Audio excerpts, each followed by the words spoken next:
So, welcome back to Silicon Curtain. I am today interviewing, and I've got to put my cards on the table here. I'm interviewing an extremely good friend of mine, as well as a colleague in the fight against disinformation. Stephen Lacey is, I would say, one of the most sensitive and accomplished researchers into, well, I'll get him to describe what that is, but it's basically sort of human psychology, human interaction. It's a form of kind of marketing research, but incredibly sociological, political depth to it. But I think he'll explain it far better than me. He's also the brains behind an extraordinary new initiative to try to research the impact of disinformation narratives on minority groups across the country. We know that our system are under attack consistently by Russia. We know that division and discord is what they want to sow. So actually understanding the impact of these disinformation narratives is absolutely critical. And Stephen and colleagues are leading the fight in the resilience and reconstruction organization he has created. I was privileged enough to go to their first two events, which I have to say are two of the best and most informative events I've attended in the course of this 4-year full-scale war. But enough from me. Let me introduce Stephen. And of course, all the links to what we talked about here will be in the description of the video. Welcome. Welcome. Hi, Jonathan. Great to be here. And thank you very much. Thank you for a lovely introduction. Well, it's absolutely warranted. As people know here, I don't tend to just flatter guests for the sake of it. It's because they've genuinely, achieved something extraordinary, and I think that's what you're doing here. We're going to get into your motivations in a minute Yeah, because you've got an sure. extraordinary backstory, which I Yeah. think is unique. We met and aligned on passion for Ukraine's survival and a sense of shared outrage about what Russia's doing. Mhm. But we've come from slightly different backgrounds and motivations, and I think it'll be useful to explore it. But before we do, resilience and reconstruction, what's it all Yeah. about? What is the intended impact of it, and what niche is it filling that wasn't being addressed before? We're three partners. So Olomouca, who's very well known in Ukraine, brilliant culturologist, And been on semiotician, this channel, dare I an say it as well, yes. academic, and expert in disinformation and a super brain. And then Thomas Brayford as well, who's public policy, just an amazing public policy person. And we came together really through the kind of protest movement. I do a lot of work for kind of Ukraine and supporting kind of Ukraine initiatives. And we just felt there was a real interesting space and an important space to really kind of counter Russian disinformation. And one could conclude that's quite a crowded space, but what we do is we do primary research with populations to really understand how they feel. So as you went to our launch, we did a big study on the big war, Ukraine and Russia, and what's the public reaction to that. And within that, we did focus groups, individual focus groups with Reform, your party, Jeremy Corbyn's, the main parties, Conservative, Liberal, and Labour. Then we did those at the fringes, those believing in conspiracy theorists, Tommy Robinson supporters, and also kind of Farage as well. And that's kind of really being added with a new study that we're doing, really looking at the segmentation on the far right. And we can come to it later. It's interesting you refer to it as minority groups. I think it's a ground swelling group that's getting kind of bigger and bigger. And I know Anne Applebaum in her book Twilight Democracy, she talks about how 30% of the population have an authoritarian kind of personality type. And I think it's definitely hitting those kind of numbers. So and that's based on a number of interviews I've conducted in pubs as the flag debate was kind of burning in kind of in the UK with a series of different kind of people, plus lots of work I've done in counter disinformation for the Home Office and also for Facebook, including looking at those 18 to 24 on the tipping point of far right violence. So I feel I'm kind of very well kind of versed in this kind of area. But I work with a great team that are also kind of experts in this. And then we've got an amazing expert panel that includes some of the world's leading disinformation experts. Because I followed a lot and know many of, let's say, those organizations and those who've built rather interesting software, and they tend to focus on the message, on the Yeah. disinformation message itself. But as a marketeer, you cannot really parse that. You cannot really take that apart unless you know how those messages are being targeted to an audience, and indeed trying to reconstruct the segmentation and the targeting and even the psychology that goes into building those messages in the first place. At the moment, it seems many of it is about countering narratives, about so-called fact checking and so on. Unfortunately, it's been clear from the early days of the full-scale war that kind of fact checking is part of the ecosystem, but in no way is it actually a solution, a holistic solution to the problem here. You're going one step further. You say, well, let's have a look at the narratives, but let's actually see what impact they're having. In that way, it seems to me it's a much more holistic method, because you can then try to reconstruct, who is being targeted, and this concept of segments, as it were, if you're thinking as a marketeer, that almost certainly goes into the construction of those, targeted messages by the propagandists themselves. Absolutely, and you need to step back. And I think there's a danger. I think that Ukraine doesn't do this, and I don't think Estonia does this. But there's a danger that we just become very, very reactive, and we're not on the front foot. And I think we need to start having counter narratives that have that relevance and can kind of convey and be ahead of the game rather than just constantly kind of reacting because we're being bombarded, right? We're being attacked, and it's kind of the Hydra's head, so to speak, right? And it has many different forms. Russian disinformation, especially, I mean, they're constantly, as we know, Jonathan, they're constantly kind of clever and ahead of the game. And my work here is on the kind of far right, but they're also targeting the left, and it would be the same troll factors that are churning out messages at exactly the same time. And you saw that kind of the beginning of the war and that kind of constant messaging where the Ukraine was branded on one hand kind of as being kind of this far right, and then on other being the kind of enemy of kind of Russia, which kind of embraces so-called traditional values, because I think we can question that and the limits of that. So it's very, very clever. So I think stepping back and really understanding how people are feeling and why they're feeling is really, really important. I think that the second reason why segmentation is so kind of vital is the fact that we often think of the far right as a one big homogenous mass. And that is a fundamental mistake because there are different kind of tribes, and I'm happy to talk you through the tribes shortly that have very kind of different kind of reactions and will be different messaging will be kind of targeting them. Бажаємо міцного здоров'я. Ми бійці батальйону безпілотних систем Black Raven 93-ї бригади Холодний Яр виконуємо бойове завдання на Константинівському напрямку в Донецькій області. Для їх успішного виконання наш підрозділ має потребу в пікапах для виїзду особового складу на позиції, евакуації, своєчасного підвозу боєприпасів, дронів та обладнання в район ведення бойових дій.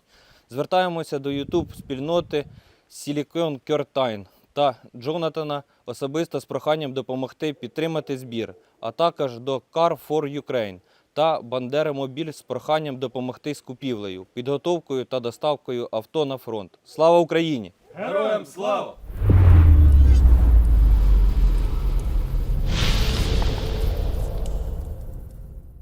This is what I found absolutely fascinating because we can dig into this a bit. Your research, on the one hand, we live and breathe these Russian narratives, and for those who are informed and know what's going on, it always can be a shock. You look at the narrative, you think that can't possibly work, and sometimes it's shocking to actually see what works. But we've been through that a couple of times, and I'm no longer that shocked. I'm just more disappointed. What I found fascinating by your research was when the propaganda narratives cease to work. What provides an immunity? What actually breaks through? Because it seems very, very difficult, when you confront somebody who's created a kind of worldview, and no matter how incoherent that might seem to us, no matter how based on a collection of untruths, you can't disabuse somebody of that just by trying to pick holes in it, and especially if it becomes part of their identity, that seems to be very, very difficult. But let's cut to what really surprised me in your research was when you started explaining to people about the kidnapped children and just talking about their personal experience. I didn't expect that to break through because other fact-based narratives weren't. this seemed to sort of almost like this seemed to sort of penetrate the barrier and actually connect with all of the demographics you're looking at. I think it was really interesting, Jonathan, because when I went in there, I was expecting to see a lot of the what you call the traditional Russian propaganda narratives coming through, right? So kind of Donbass was a kind of genocide. Ukraine is kind of corrupt. Um, Crimea is kind of Russian. The Russians are being oppressed in kind of Ukraine. And what was interesting is we only found those with the Russian propaganda followers, where they're most deep in the kind of tunnel. For most people, they didn't know hardly anything, and that's including those that are pro-Ukraine, which surprised me. So even those that are pro-Ukraine, mainly from Conservatives, Liberal, and some of the Labour parties, they didn't. The people really struggled to even recall Bucha and Mariupol. So the memory is kind of gone. Where there were several kind of narratives that were kind of more kind of strongly kind of coming through. I think the first one was this idea that Russia is incredibly strong, yeah. So it's going to win the war. So why should we bother, right? So that Yeah. was one that kind of come through. The one that We also surprised, know that Russia invests a huge amount in that. In fact, if you look at their investment in geopolitical experts, in the media, in useful idiots and mouthpieces, that is the one that they seem to put the most money into, in fact. absolutely, and then that flips, doesn't it? To we shouldn't poke the bear because it's so powerful. You had a little bit of kind of Putin will kind of press the kind of red button, and that message was really coming through kind of conspiracy theories because they were so terrified about everything in the world that they kind of see the end is kind of coming. So that was a small segment. What was really interesting is when you said what are the causes of the war, and those in more we might say the mainstream parties, they were they were a little bit kind of mixed, especially kind of Labour. So they might say Putin didn't want the Ukraine nation to exist, but then they still mention NATO. And what you saw is the more you go on the fringes, you start going to Reform, Tommy Robinson, and then you go to the Russian propaganda fellas. It was NATO's war, right? So NATO is responsible for this war. So that's the other message that we need to kind of deal with. And then we explored numerous different other kind of messaging, and some of it didn't work so well. So the idea that it's a genocide, and this was fascinating because even those that are very supportive of Ukraine, so they would turn around and their perception in terms of genocide was their first statement was Putin's done this because he doesn't want a Ukrainian nation to exist. And you're like, is it genocide? They're like, no, because they're comparing it to Gaza, and they're like, Ukraine essentially has an army, so it's kind of not a genocide. And as I mentioned, they forgot about Bucha and kind of Mariupol. So I'm we probably tried unaware of what's actually happening in the unaware, occupied territories a- because the occupied territories absolutely. attest to the genocidal nature of the. I mean, they've got no water in Donbass, right?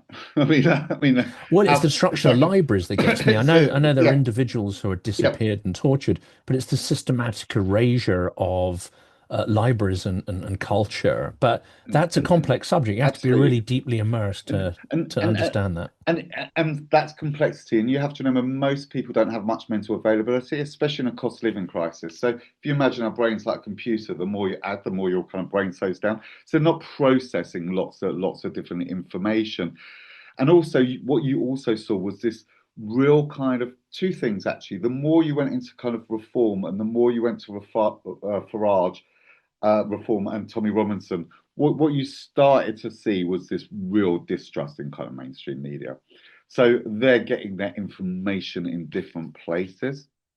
And it was really fascinating because the conventional wisdom when you read books about propaganda is that if you're well read and you go to lots of different news sites, you have cognitive dissonance. That's not true, right? So some of the conspiracy theorists, especially the men, were reading the most sources. They're kind of online reading lots of online sources. They're reading the Guardian. They might read the BBC, which they didn't they didn't trust. But they're going through the lens of there's no truth. And then if you go through the lens and you see different opinions of no truth, you get cognitive confusion. So we got this other kind of layer that's kind of coming through. And then we tried other messages like about Russian culture. And people are like, why are you kind of trying to cancel Russian culture? So you have to explain very tightly, for instance, and the Predko or the Raw Opera House links with Putin to make that through. So I was sitting there thinking, what do you do with this audience, right? So we know Tommy Robinson and we know Farage supporters, there's two things, right? Patriotism and children, right? And Tommy Robinson especially has weaponized children. I mean, his whole thing was about kind of Islam and about kind of about the grooming gangs, and he's weaponized that. So we just told them the truthful facts, which is a genocide, right? 19,000 children have kind of been kidnapped, and no one knew. And as you saw yourself, Jonathan, when people we That's had the these, absolute minimum, by the way. I mean, yeah, that's yeah, that's exactly, the accounting version. yeah, The higher the version is anything from two, three, four, five, 10 times that a- number. Yeah. absolutely. And then what was and then we said, well, some of them have been asked that were getting forced to fight against their own country, right? So you got the patriotism and you got kids. And we had Tommy Robinson and we had Farage reform. We had women especially crying on the videos. I mean, you've seen the videos, right? Because it was hitting an emotional reaction. And that's what we need. We need more things that are very instant hitting an emotional reaction. And that's what the populists do so well, because the populists will play into that space where simple messaging, very, very kind of emotion creates an emotional response, right? And I think we have to learn from that because that's how we get back on the front foot. And of course, that links into the offering of simplistic solutions. I mean, that's a little Yeah, bit outside of our remit at the moment, but actually it's not, because if we look at propaganda structuring, they are offering simple narrative answers to actually complex questions. yeah, I always think of it almost yeah, like a sort of religious catechism. It's you don't want people necessarily thinking too much about things, so you give them a simple packaged answer and then you repeat it ad nauseum. Now, that's not to say that there isn't, philosophical versions of religion, there isn't sort of thinking yeah, and self-conscious versions, but actually for the mass consumption, you want to tell simple stories in the language that people understand, whether that's stained glass windows for an illiterate medieval peasantry, or whether that's sort of simple phrases that you repeat ad nauseum. You want to give them a story, which means they move on to other things. That's yeah. is that your understanding of these Absolutely. propaganda I mean, structures? look at Brexit, take back control, right? It's simple. We'll make America great again. They're simple answers, yeah. And people need those simple answers because people aren't going to sit there and pontificate about meaning, and they're not going to pontificate about meaning in a country that feels far away. And that surprised me as well. And I think that's the other narrative we need to dial up is actually how Russia is essentially at war with us through a ghost war, right? Through a hybrid war, because people didn't know that. And as soon as you start talking about the fact that the NHS, which they care dearly about, has been hacked, that then creates a reaction. But you need multiple ones. UK journalists, there's been murder plots, plus the NHS has been hacked, plus factories are being kind of burnt down. And then people are like, well, we're being under attack. We need to defend ourselves against this aggression. So you make it close. And that's the great philosophy really of kind of behavioral science. So I remember working on Greenpeace, right, campaign, and they're like, let's talk about M25, which is a road around kind of London, and pollution, and link it to the Amazon. And we did these focus groups, and they're like, Amazon, oh, sad about the trees and sad about the polar bears, but it doesn't affect me, does it? And then we had this proposition, living in M25 is equivalent to living in a coal mine. And everyone's like, oh shit, it's in my doorstep, right? It's actually impacting me. So we have to bring things close. So I think, in summary, using children, emotional hooks, showing what a threat Russia is, and then conveying this misconception that Russia is strong because Russia is a failed nation with a GDP the size of Italy. It's collapsing. But people need to know that they're not winning the war in any way, shape, or form. And that's the one we've seen perhaps cut through like nothing else to Trump's circle. And we're not get on to sort of Trump and so on, but generally it's the idea that if the baseline is that Russia is strong and cannot be defeated, the counter argument is Russia is weak and is being defeated continuously and has failed in all its goals. Here's the evidence. And Yep. you've got, I guess, let's say you've got the sort of popular way of telling that story. Then you've got, interestingly, the more, I would say, intellectual version of that story, where it was very important that Yuval Noah Harari came out with an article last week, simply saying Russia has failed. It's failed in its geopolitical ambitions. It's failed in its war goals. That means it's failed. Okay, it's not Yep. physically lost comprehensively on the battlefield, but I think it's important actually to hit every one of those sort of segments and translate it into a language that works. Is this one of the problems that actually we don't bother? We talk to our own bubble, our own audience, and we put it into the language they'll understand, but there's no comprehensive attempt to translate these truths and realities for, let's say, the general public, and indeed the tribes and divisions and segments that we would find there. We like to speak to our own audience, right? We like our own echo chambers. And you just go round and round and round. Oh yeah, I'm And as then guilty of that as and then anybody else. and Yeah. then sometimes that echo chamber goes a bit astray.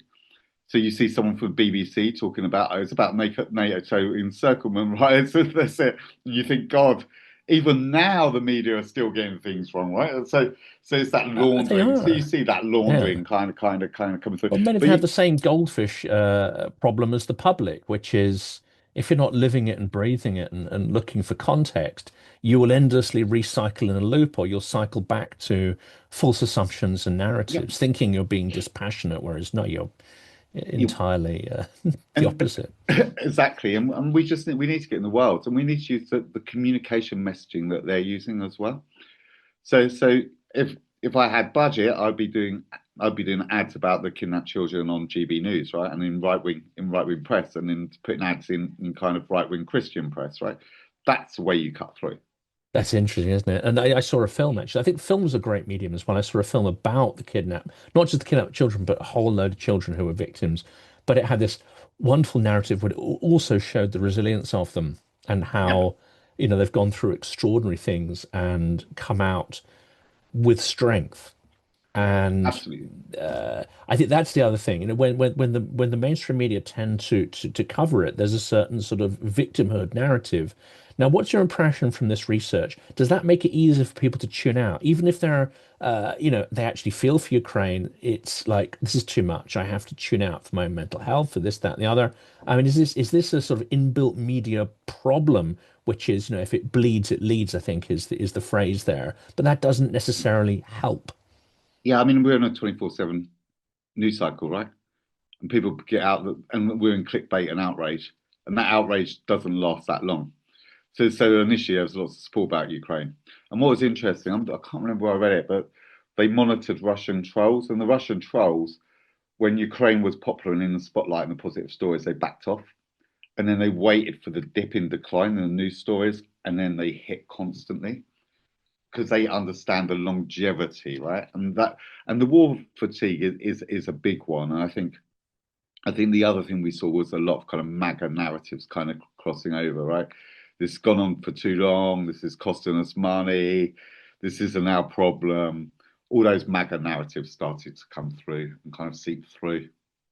That's price of eggs, petrol, etc., etc. Yeah, that's it. And Gas. That's it. that Yeah. that's not going to go away, though, is it? I mean, if No. anything, we're entering, I would say, maybe the third stage of this. And it may well be the final stage. We don't know, but I think there's clearly defined stages, and so the first stage could be classed by, engagement with war. 2022, it's just happened. There's high engagement. Yep. You've got Ukraine on the defensive, and then it rolls Russia back. So that's an extraordinary sort of, from the precipice back to this sense of actual successes. So that's and then you have the sort of I guess in Russian the zastoy. The second phase is going to be the sort of stalemate, and we've been living in a kind of stalemate phase for really 2.5 years. At least that's the narrative that you fundamentally get from media, and I think the public would also be like, the question is like, is it still going on? Or we know it's going on, but we don't really know anything about it. I mean, it Yeah. tells you something about that. The third stage now maybe could be characterized by Operation Spiderweb and like, oh, hang on a second, something really unexpected here. The narrative is Yeah. flipped. Did you get that sense of any of these stages in the minds of people or in the responses you were getting? I mean, to be honest, most people weren't really thinking about about Ukraine that much, and it was either a kind of a strong empathy with Ukraine still, and a little bit of guilt that they're not supporting so much. And often that was rooted really with the kind of conservatives and liberal Democrats and some of the kind of Labour. And they love Zelensky, right? So it's kind of they were like, he's a strong leader. He's been kind of great for the country. Well, what's really happened, which I think is interesting, is the further you go out, when you start speaking to Tommy Robinson and kind of reform, then what you see is real, and some of the Labour and also your party, Jeremy Corbyn, is Russia propaganda has destroyed Zelensky. So he wasn't seen as credible. They talked about him as being a comedian. They talked about cocaine, and they talked about corruption, right? So that message has kind of really kind of, and that's why you need those emotional hooks to kind of cut in. And the children is that all the threats to British sovereignty is really, really important. So you don't try to almost swim against the tide. You don't try to You can't. convince them that Zelensky's a great guy. You You actually can't. go for a narrative that's going Yeah. to Yeah. Yeah. penetrate that shell. Yeah, you can't. It's once it's gone, it's gone, right? No. They're not gonna come back. This is where But I think a lot of disinformation research really falls down because it presumes that if you can tackle narratives blow by blow, if you can keep fact checking that somehow that reverses the effect. But actually, I've always thought propaganda is far more holistic. It has far more of a, let's say, almost like a religious sense that it builds a holistic idea of reality in your mind that becomes fused with your identity. And then challenges to individual facts create almost like an immune response, a defensive psychological reaction, because yeah, you start to it's not just one little bit that comes apart, it's the whole shell comes apart. So you have to actually tackle it holistically and maybe not even aggressively, maybe with empathy. So I don't know what your thoughts are. yeah. I think empathy is important, but I think it's quite hard to sometimes have empathy with people with different views. Right? You can have cognitive empathy, and that's really important. Having understanding, but it's like I've got Ukrainian tattoos, right? I've got Slava Ukraine and the trident on my arm. It's like I was doing Russian propaganda followers. It's meant to be a 2 hour interview, and we Don't did it get for don't three. get captured at a roadblock, Stephen. We You'll be in we terrible trouble there with those. we did it for 3.5 hours, right? So, but it was exhausting. I can't say I'm going to have empathy with them, but I want cognitive empathy, right? Not affirmative empathy. I don't want to put myself in their shoes, but you have to understand where they are to kind of meet them, and I think that's a really important. I think you talked about facts. Really, a lot of people think we're in a post-truth society, and I think there is a hunger for what that truth is, but no one really knows what that truth is, and people are moving away from kind of mainstream media because they feel that it essentially kind of lies. And what they talk about is, look, the people who are telling the facts are those that say the things that you want to you talk about in the pub, or the unsaid things you wish you would talk about in the pub, like Katie Hopkins, right? Or it's people who get banned. So from kind of social media, and they're seen as the kind of truth seekers when you fall down that area. But I think there's another thing about narratives and counter narratives. Counter narratives, as we talked about earlier, is always reactive, right? So it is trying to stop those kind of messaging. But as we've seen, look, there was the Conservatives, the Liberal Democrats, and some of the Labour highly supportive of Zelensky and Ukraine, but their knowledge levels were really low. So you want to increase those knowledge levels, and you can't forget to retain and entrench what you've already got because you don't want slippage with your supportive audience. And what struck you as a revelation in this research, or were you sort of anticipating most of the answers, or actually did some of them catch you off guard, as it were? Yeah, no, I mean, what surprised me was how limited the traditional Russian narratives have actually seeped in. So yeah, it was for the Russian propaganda followers who are kind of watching Tucker Carlson, yeah, and watching what's it the film director, what's that in America? What's Oliver his name? Stone, Oliver Stone, right? Oliver That's bloody it. Stone, yeah, Oliver Stone, that's it. Or listening to Tommy Robinson. Yeah, some of those kind of messages were yeah, or even seeping Joe Rogan and through. stuff. I mean, he's pretty Yeah, popular here, just as in but the US, yeah. most people didn't.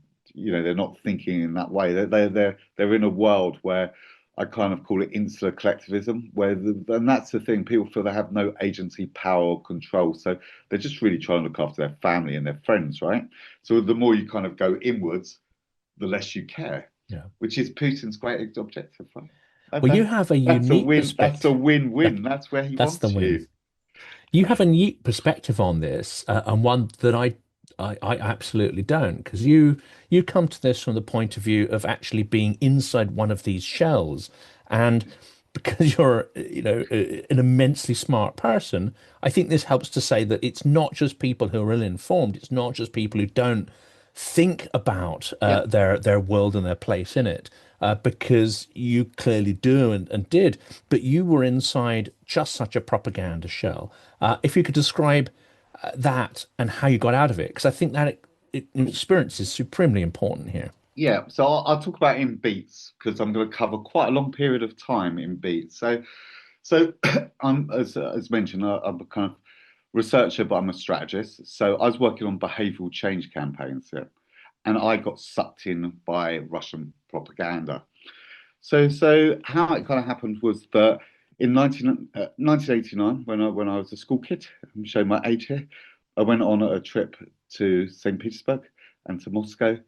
And then from there, I fell in love with kind of Russian kind of culture. And I started reading Dostoevsky. And I think that literature is the first point because, in many ways, that 19th century literature is a blueprint of where Putin is now. Right? And that's a whole section, but it's one of my hobby horses to kind of talk about that. So then I used to go to Russia quite a lot. Um, and at the time I was working in advertising, I was drinking kind of quite excessively, and I used to go there really to kind of party. And then one day my mum had died, and one day I kind of saw a big monastery in St. Petersburg, Alexander Nevsky.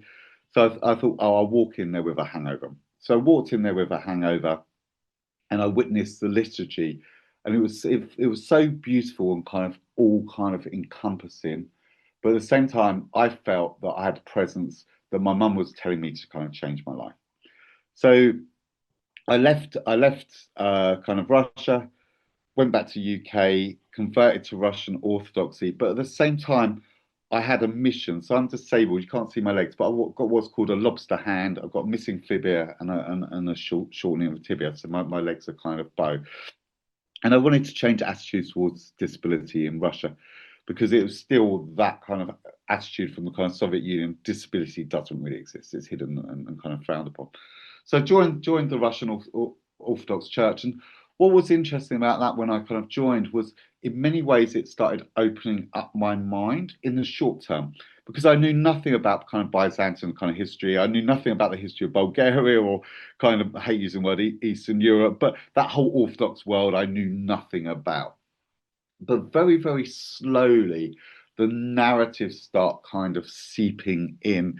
And usually it's the religious things like you have to be kind of obedient to the priest, this idea of Third Rome, that the Second Rome fell and Russia is the bastion of So kind of Second Rome would be yeah, Byzantium if, yeah, that's Byzantium, and it's got inherited this idea of this going back to kind of the Latin kind of crusades. The West has always hated kind of Russia.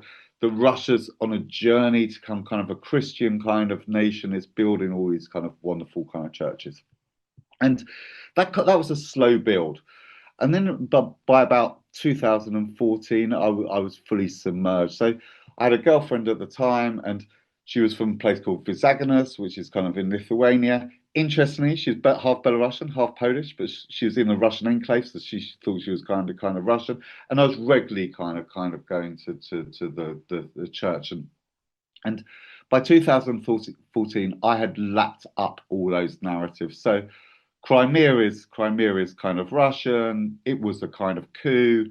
An elected president has been kind of opposed. They want to ban the Russian language. They want a genocide. Russia's just trying to help the kind of minorities there, kind of want to establish kind of peace. So I'd fallen into those narratives really, really kind of strongly, and I was believing them. Then I started my media bubble. So I'm more or less cut off from my family and from sane people. And I was in a cult. The Russian Orthodox Church is a cult. And it kind of my media bubble kind of shrunk down. So I was watching RT and I was watching Patrick Lancaster and I was watching Graham Phillips. And Graham Phillips was like he's kind of groomed me in a way because I was kind of communicating to him and he was in kind of constant kind of contact. And most of my friends in London were kind of Russian. And so he was like, well, can you organise my event? So we had conversations and then it got out that I was organising an event. Lots of quite rightly Ukrainians complained about me, about 800 on, and I was You like, were on a yeah, watch list at I one was point, on a weren't what? you? Yeah, I Yeah. think well, probably, and so I was like, well, I don't want to work with Graham. And Graham's obnoxious, complete idiot, and a charlatan, right? So, and also he's paid by the Russian embassy, right? So he told me that when he got expelled from Ukraine into Poland, the first person he rang up was someone called Sergei Nalobin, who a lot of people say is Russian Secret Service, and he paid for his flight to London, right? So that comes from the kind of horse's mouth. So and that's not libelous. That's been out in the media. I've talked about that in the kind of byline times. Then I kind of become a troll. So I was trolling all my people who are now my friends, like Edward Lucas. If you'd been there, Jonathan, you'd have been on my troll hit I'd have list. been on that list if I was active at that point. Yeah, I was. Luke Harding, just Chatham House, and lots of other kind of people. And then I annoyed Edward Lucas so much. He said, "I want to debate you." So I was like, right, I think I'm right actually, and I think he's wrong. So I went and kind of met up with him, and we had a drink and we discussed the debate. One of the interesting things about debating is actually when you go through that kind of process of debating, you have to read the other side. So I started reading Luke Harding's book and Edward Lucas's book, and now I'm like, I don't really know what the truth is. So I pulled out of the debate, and he did it with some other people. He did it with Arisa from kind of Chatham House on one side, and then on the other side there were some people that I can't remember exactly who, but they were much more kind of the kind of more back pro-Russian kind of viewpoint. So I walked out that debate agreeing with Arisa and agreeing with Edward Lucas. So now I'm really confused. So then at that point I was like, right, what I'm going to do is now I believe I'm not sure what the truth is. So now I'm just going to go to my own world and just become very, very religious, right? That's where Putin wanted me. So he landed me in the place where he wanted to be. Complete, Complete. disjointed from reality, Yeah, completely denying your own absolutely. agency. Design my own agency. And then I did work on Brexit and why the working class vote Brexit. And I did work on the far right and Islamic fundamentalism.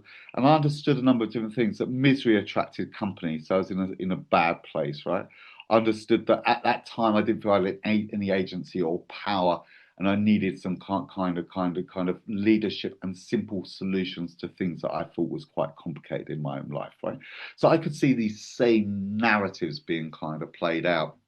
Then I started going to Belarus quite a lot, and they clamped down on the kind of protests. Then I love history; they clamped down on Memorial, and then I used to go to Mariupol for my holidays, so 2008 to 2010, and it's my favorite city. And when they bombed that city, I declared war on Russia, and I said, with everything in my small power, I will really kind of tackle kind of Russia. So I'm a regular speaker at the protest rallies. I've given lots of donations to charity foundations, and also I've made a film about the lives of displaced Ukrainians, and I speak on lots of panels. And I think in many ways I'm the first person to speak through this journey. And I think with resilience and reconstruction, having that benefit of someone who's been through that journey and understands that journey, in a way, maybe that does create empathy, right? So when I was doing it, with the with conspiracy theorists and also the Russian propaganda followers, in many ways I could see myself. But I think it's a little bit worse now because you have so much advent of conspiracy theorists. So one of my favourite ones, well, not favourite because it's quite awful, was the conspiracy theorist that, yeah, Putin was part of the global elites, but because he had his own mind, they excelled him. So he's a elite fighting against elite, but he's really on the right side. right? That's so We twisted. It's so twisted. so It's twisted, right? so So crazy. It really twisted, is. so twisted. And what was so interesting was how many facts, because the Russian propaganda followers and some of the reform, they knew a little bit more, right? And that was interesting because those who were positive about Ukraine actually knew the least, right? They just had a feeling that Ukraine's on the right side, but they knew more. But they would say things, say things like, "Yeah, there was a coup in 2014, and what got thrown out was a president who was wanting to go to the West." And then he invaded Georgia after that, right? So Yeah. so even in that memory architecture, they're constantly getting things wrong, Constantly confusing, and it's constantly confusing. and of course they're not referenced it to any Ukrainians No, whatsoever, and yeah, it's not referenced to any no, actual uh, eyewitnesses. That was my way because I knew relatively little about Ukraine, even though the first Russian yeah, supposedly who I made friends with in MGO in 1992. That shows my age. Studying there turned out to be Ukrainian. So the very first person who I thought might try and explain a little bit of what this post-Soviet world was like is actually someone who was trying to explain to me how Ukraine is fundamentally different from Russia. And this is yeah. the year after independence is declared. So I think I had a unique kind of position It, there. it was quite interesting, even after 3 years of war, how many people still think Ukraine and Russia are the same country. Well, this is it. Still, I mean, I'm right? I'm guilty of that. Despite having numerous conversations with that chap and several others, it still hadn't crystallized in my mind what the differences were. And many of the conversations on the channel, because I knew the war is absolutely wrong, and I had a sense that well, it's already been going on for some time. And I follow Russian propaganda, which I already had a sense that all is not well here, and that there's a process of mass. Well, it's the same as what happened with ISIS and so on. It's mass radicalization and brainwashing, and it's been going on at least since 2014, almost certainly before that as well. But it got a real, genocidal push from 2014 onwards. So I could see that. So I was looking at it from the reverse point of view, which is, well, I think Ukraine is innocent, not because I know anything about Ukraine, but because I understand some of these mechanics of propaganda, and you wouldn't lie at that scale and extent unless you're trying to cover up some rather powerful truths. So I came at it from rather an odd angle. Yeah, But like you in February and for 2022, I yeah, felt Russia declared war on all of us, even if I yeah. felt they declared war on me personally, simply because this action is so against all civilized notions of behavior in the 21st And century. and they've declared war on liberal society, right? And that was the other pop thing. The amount of mistrust in democracy now is and that's another kind of slippery slope. But I think that's the other thing. I went back to university and did an MA specializing in Ukrainian and history and kind of politics. Go to the Ukrainian Institute, they really helped educate, but that kind of educated me. And from that, you can start seeing things. So at the beginning of the war, you got Metropolitan Onofre, who's part of the Moscow Patriarch Church in Ukraine, right? And his people are like, well, he did a statement against war. Read the statement. His first thing is this is a fratricidal war, right? This is between brothers and sisters, right? Russian propaganda narrative. Straight away, you spot it. And that's why you have to really, really analyze the language so deeply Yes. that people are using. You could take that at face value and say, well, that's a perfectly reasonable statement Yeah, if you you've would. already bought into the idea that actually, all Slavs come Yeah, from the same root and blah, blah, blah. It's the same, isn't it, as like, I only want peace. I only yeah. want peace, right? Don't give Ukraine weapons because that's not helping. I only want peace. Whereas if you unpack that, it's like, well, what you're doing is condemning the victim to an excruciating demise because freedom that is unarmed ceases to be freedom, and in this circumstance. And that's a constant narrative from the Russian church in the West, right? So Bishop Irenei in Chiswick, who's the head of the Russian Orthodox Church there, that's what he says. Pray for all. It's like, yeah, We're all victims. you're not talking Yeah. about who the aggressor is, though, are you? Yeah. That's Well, it. like the film Russians at War, which I haven't seen because it's not on general release, but that was a propaganda piece. The very idea of Yeah, Russians are suffering too. It's like if you transpose it to the Second World War and you say, I want to make a film about actually, the SS are having a really hard and time, we should that's it. Yeah, we should that's see it it. from their point of view. Exactly. You'd be called mad, but somehow there's this cognitive dissonance where Yeah, we think, oh, it's okay in this circumstance, but we don't really translate it into another one. absolutely. Yeah, I totally agree. Well, we can Sorry. talk for hours and, We hours and can. hours on this. Where are you now? Because obviously you come to this point where not only have you put those demons, as it were, to sleep, you've slayed the dragon, you've slayed the Hydra heads that really had kept you in thrall, Yep. and now you're turning outwards to try and do that. But you've got your work cut out here because whereas Britain is very broadly as a pro-Ukrainian and perhaps less susceptible, what was shocking to me nonetheless was one, the ignorance amongst pro-Ukraine, people who say they're pro-Ukraine, but two, how far even people who would say, "Oh well, I'm not for the Russian invasion," and yet their worldview is shaped nonetheless by Russian narratives. You've got your work cut out, Got surely, our to work reverse these. definitely. And I mean, we self-funded the study, so it's a commercial value of 20, about £25,000, right? But we've got such a strong methodology now. So we've done the focus groups. We're now doing expert consultations. Then we'll take it in Parliament. We're looking for a sponsor to roll this out across all Europe and America and Canada, and then we can start to build up a tool that can analyze how people are feeling and disinformation.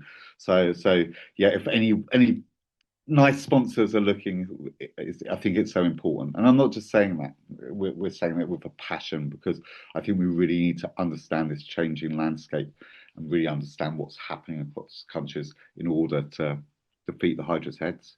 I mean, I personally think that corporate compliance, corporate training should have, I won't even call it disinformation training, but should have this Yeah, level of informational awareness, cognitive resilience when it comes to information. That should be a foundational piece. and But of that's why course, Finland is so great, right? And Estonia is well, so Finland great. and Estonia, And Estonia, they get it. they're They closer get to it. Russia, aren't They they? get The it. Yeah, closer they you get are, it. the more you know that it They just becomes get it. existential. So That's you it. kind of, yeah. Yeah, Yeah. absolutely. But we've got to move into that space too. And therefore, I hope that the work you're doing becomes a foundational part of moving forward what we see as Yeah, something that is essential at a corporate, a journalistic, a political, and an educational level in the country. And good luck in and what thank is you. an And extremely our noble. good. And our two reports will be out. So a full report will be out in December on the big war and Russian disinformation landscape, and our populism one will be out very shortly as well. Well, we'll reconnect there with the audience. So I know we'll be interested in seeing it Great. and we'll tweet out Yeah, or put out community posts where people can fantastic. read and find these reports. For today, though, Stephen, thank you so much Thank for you so sharing your much. time on a Saturday afternoon. It's very Thank you. generous. Lovely to meet you. Thank you.